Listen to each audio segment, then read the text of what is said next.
Every employee is expected to work long hours, 9, 10 hours a day, and then they're expected to upskill themselves. So that creates more burden for the employees itself. Upskilling is like the biggest buzzword trend that is there, especially last couple of years. Big challenge today for organizations is how do you know what are the skill gaps you have?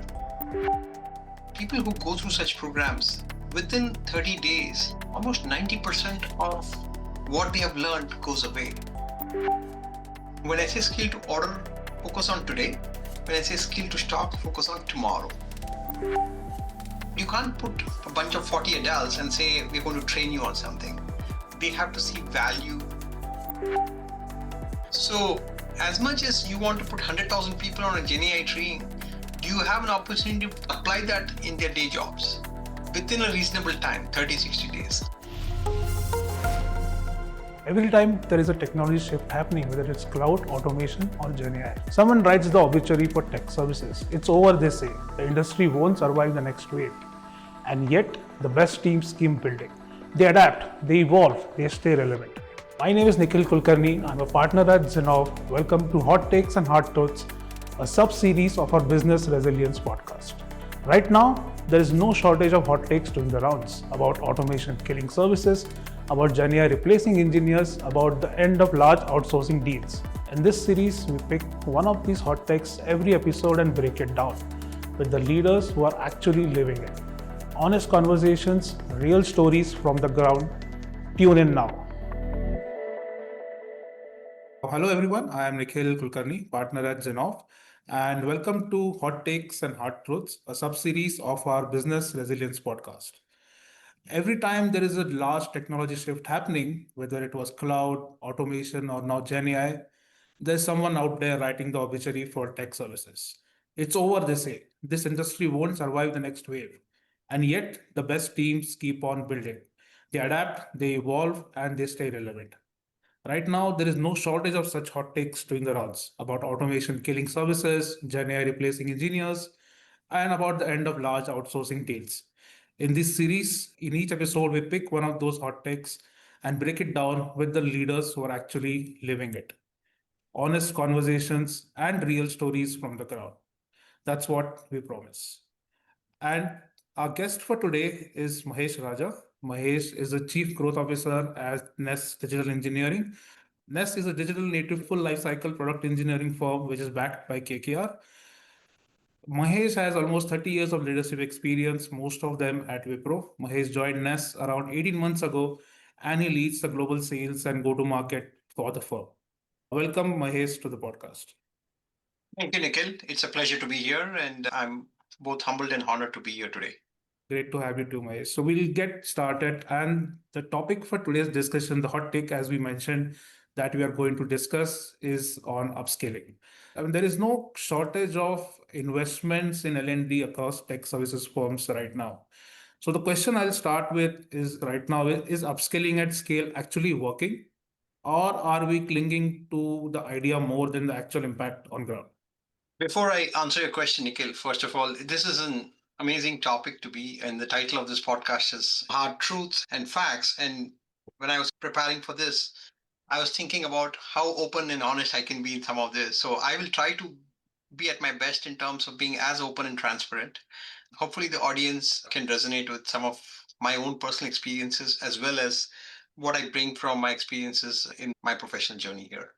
So, if I rephrase the question you had about where do companies in terms of upskilling go wrong, if I can broadly say that, I look at three reasons actually, three specific reasons where companies fail based on my past experience and what I've seen at Ness here, right? Number one, companies try to catch into what I would call as the buzzwords and the generic trends which are emerging. If I use an example, AI skills, digital transformation, and how do we really upskill our talent, right? Rather than being more specific, data driven, and looking at what their employees need to serve either their internal customers or their clients and prospects outside. So that's the first point. The second point, if I look at the employee lens perspective, right? Every employee is expected to work long hours, 9, 10 hours a day, and then they're expected to upskill themselves. So that creates more burden for the employees itself. And sometimes when they sign up for these upskilling initiatives, they're doing it half-hearted, right? So I think that's the second point which needs to be addressed by organizations, that it is not something which they have to do as a side gig, but something which be part of the mainstream. And the third and the final point is, for any such program to be successful, whether it is classroom upskilling with a third party, or even to that matter, a boot camp, you need sponsorship from top of the house. You need a C-suite sponsor. There has to be a purpose. There has to be a benefit for the employee to do it. So No, absolutely. On all relevant points, we'll try to go into deeper into each one of them as we go ahead. Right. And picking on one of the points that you mentioned, that sometimes it is driven by trends rather than what is the business demand or particular correct. demand for the organization, as well as the employee gap, skill gap that you mentioned that we have. What can we do to ensure that the training programs and the people in charge in doing that are more aligned to the business demand rather than just the market trends? Yeah, I think the way I would look at that is, first, right, we have a concept called skill to stock, which is pretty prevalent in the market. And what I mean by skill to stock is, mostly management teams and L&D teams want to enable workforce for the future. But what they miss out is, how are they making the workforce ready for today? That is one gap which needs to be addressed. Yeah. The second one is, even if today we train our workforce, for example, on an upcoming technology, which is probably 6 months out, it is the yield on such investments is not commensurate to the investments you're making today, because there are enough research papers. I remember there's a scientific model which suggests that people who go through such programs, within 30 days, almost 90% of what they have learned goes away. Yeah. So it is about a balance between skill to stock and skill to order. And when I say skill to order, focus on today. When I say skill to stock, focus on tomorrow, right? So now that's an important one we need to bridge. Now, in terms of how organizations like Ness is focusing on, is we are focusing on the mantra of right skills at the right time. Yeah. So we don't force any programs on our 3,700 employees until there is a business need associated with it. And the Yeah. business needs also has to be clearly quantified in terms of, is it a client specific need? Is it an internal need where we have made a decision to upskill our employees? For example, if I use an example, we made a decision same time last year in the summer that we need to upskill our data engineers into the latest and greatest stacks, right? And there are so many technology stacks available. You can do Fabric, you can do Snowflake, you can do Databricks. So we kind of took a decision that we will have specific training programs, so that as companies move towards these lake houses, how do they adapt to some of these technologies and tools? And not only from a skill perspective, but more importantly, from an architecture perspective. So today it may be Databricks, tomorrow it may be something else. But once they understand the lakehouse effect, once they understand the architecture, they're able to adapt quickly to it. So going back to the mantra, right skills at the right time. That's great to hear. And we'll go specific into the technology side of things. Before we get into that, right now, one of the very popular methods across organizations is what is called a self-paced learning, where you assign certain number of hours that one person has to complete, and you expect that things will turn out in their own. But there are, I mean, always sprint cycles happening, delivery pressures there, customer demands keep on changing. What is your take on just assigning targets and self-paced learning to the organization? So two parts in your question. One is, how do you assign goals which are Yeah. achievable? And second, how do you motivate people to get things done? Right? So let me Yes. answer the first part. How do you assign goals which you can motivate your own workforce? So incentivization happens at multiple levels, right? Incentivization happens, one is to clearly say that you are a Java developer, and if you have to move to full stack, you have to achieve a certain level of skills. So you tie some of these programs to your own career trajectory. The second one is clearly articulating the investment that the company is doing for their own employee pool. Now, what I mean by that is we don't differentiate between employees. We have a fixed amount for learning budgets for every employee in the company. Now, depending on the role and the business need, they choose to go and sign up for those programs. We would rather have them come and sign up because then the yield on the time and effort and the dollar investments of the company is much higher if that self motivation is there. I was talking to our L&D head, and he brought in a concept about how learning is different between adults and younger generations. Yeah. You can put a younger generation in a classroom and kind of ask them to adapt, but you can't put a bunch of 40 adults and say, we're going to train you on something. They have to see value. If I do this particular skill or program, if I do a level 3 certification for data with Databricks, it helps me and equips me to do better. Or a certification with AWS, it helps me to deliver better. In one of the white papers, I don't know if you remember, Nikhil, but we did last year with Zinnov, Yeah. right? We looked at how GenAI is impacting developer productivity, if you Yes. recollect. Yes. In that white paper, it came out clearly that when we did GenAI based enablement of our engineering talent, what we found out was when you did the same program to a junior engineer, a mid level engineer, and a senior level engineer, the outcomes were very different because their experience levels was different. Their ability to make AI and GenAI in a strategic way is different. So, how do you build a L&D program for a career trajectory of a person's goal Yeah. and make sure that they can keep doing that across on a monthly, quarterly basis? So, adjacency is important from a skilling perspective. And it's not necessarily that cross skilling will yield the better results. And we have seen cross skilling yields are much lower from an employee productivity and employee motivation perspective than looking at adjacent skilling. Yeah, absolutely.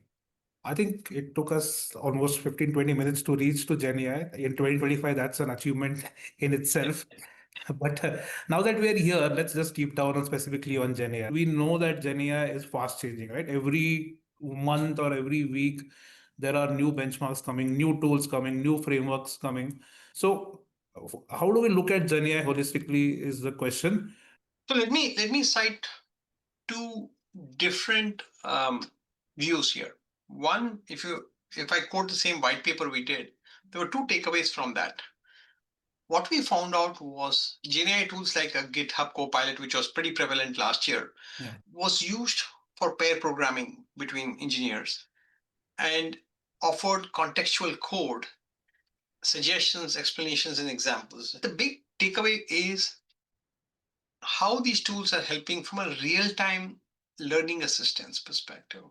So if I'm a techie working today, some of the tools at my disposal, whether it's from Atlassian, from Microsoft, or others, help me to really become more productive. So the learning quotient is exponentially getting higher when we actually infuse them with some of the GenAI tools. That's number one. Number two, what we found out was there's almost 70% of the engineers who went through that program reported improved engagement scores for those programs where the GenAI was infused. Now, that was something which we did not expect, but it came out of that. Now, where people are on Instagram, TikTok, they are expecting things to be very bite sized and something very impactful in 30 seconds. And that's where something like infusing GenAI into the curriculum or into your programs can really make it more gamified or, to that matter, more contextualized. Right? Yeah. Some people like gamification. For example, I have an 18-year-old daughter. If you say, hey, you have to study biology, she's like, Dad, no. But if you actually gamify biology, she loves it, right? So it's kind of how you infuse education to the kids. The same way, I think adults are also getting used thanks to Insta and all of the other stuff which is available. There's a huge shift happening there. Now, on the second perspective, and this is more from my personal journey perspective, you know, infusing GenAI makes us smarter, makes us work faster, and makes us more adaptive. Number two, skill gap analysis, right? So two people in the same team may have different gaps in terms of their skills. How do you really benchmark that and make it more? So this is more what I would call as adaptive learning. That's the second part. And third part, I would say, is more real time. And fourth one would be more customization at scale. Because today, if you see, there are so many drives by the hyperscalers to say you have to get the certifications. How do you really say, where do I start my certification journey with one of the hyperscalers? And it kind of gives you today a roadmap in terms of what are your interests, what's your job profile, what's your experience, and this is the first certification you need to take, and these are the three things you need to do beyond. So I feel there are so many opportunities where GenAI makes an impact. Yeah, that's good to hear. I mean, I can resonate with that because we are also trying to solve some of those problems internally. And just one point on the motivation side that you mentioned, right? That how do we bridge the motivation levels and ensure that everybody goes along? So the way I would say it is, I'm a big believer there's no one size fits all approach to learning, right? And our ecosystem within the firm reflects that very well. Almost 94% of our Nest population is engaged in learning over the last 12 months, which actually is a very good sign for me. Now, what does it mean? It's not about a one off program, it's about how do we continuously engage with them, right? And how do we make sure that it becomes part of the DNA of the company and the culture of the company there? One thing is key is we have strongly believed that learning is a personal responsibility of each and every employee of the organization. Because once you start enforcing, it becomes like I'm being told to do it versus I need to do it. Especially we are a services organization, so we have to stay relevant and be ready to serve our customers in terms of what they are looking for. But it is a personal responsibility of the individual. Now, in terms of roles, we see a reduction in junior roles as GenAI automates more of those entry level tasks. Today, if I'm a entry level engineer, 40% of my tasks can be done by a tool. So there is a little bit of that calibration required. That's where the middle management really becomes more critical. And they help us focus on leveraging AI tools, optimizing performance, and more importantly, helps us in having better team dynamics there. That's a good point. Now, let's say, assume we were starting from a completely blank slate. There is no LMS baggage. There is no budget constraint. How would you then look at designing an L&D program grounds up? What are the top two or three things you will take into consideration if you have to design first principles based learning system today? Okay, I'll give three or four points which come top of my mind. Number one, like you said, it has to be very contextualized to the individual or the role, right? A sales engineer is requires would be very different than what a technical engineer would need from the same content. A sales engineer also needs to know how AWS is coming up with this new data platform and his ability to understand the platform so that he or she can articulate that to a client or a prospect is very different than the same data platform where the data engineer who's a level 2 or level 3 engineer understanding that would be very different. Number two, big gap, big challenge today for organization is how do you know what are the skill gaps you have, right? And that's where new platforms, new technologies like AI have helped us detect gaps.